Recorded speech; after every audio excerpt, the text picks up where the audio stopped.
Welcome to November 2022. Let's look at some of the IELTS speaking part 1 topics which are most likely to be appearing in the coming days.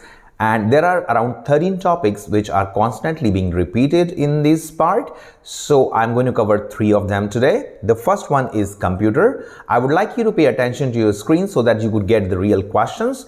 Understand that when I say these topics, your real questions are going to be exactly the same which are going to be on your screen now. Computer. The first question is, in what conditions would you use a computer? Second question, when was the first time you used a computer?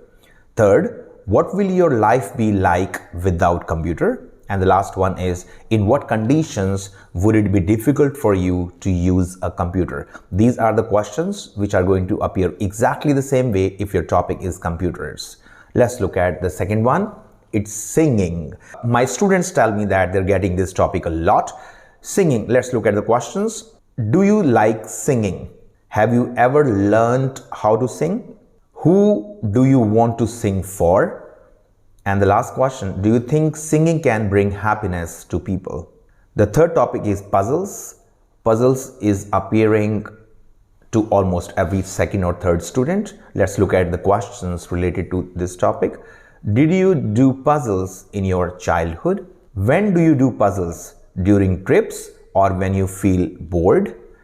Third question, do you like doing word puzzles or number puzzles? Which is more difficult for you? And the last question is, do you think it is suitable for older people to do puzzles? We have covered 3 topics. If you get these topics in your real test, it is most certain that you are going to get the same introductory questions. For more new topics, stay tuned, as in the future we are going to get more topics which are appearing in the month of November. Thank you so much for watching. My name is Vikas. We represent Insignia Overseas, one of the leading IELTS and PTE institutes at Kurukshetra, and we definitely make IELTS simple for you. Thank you.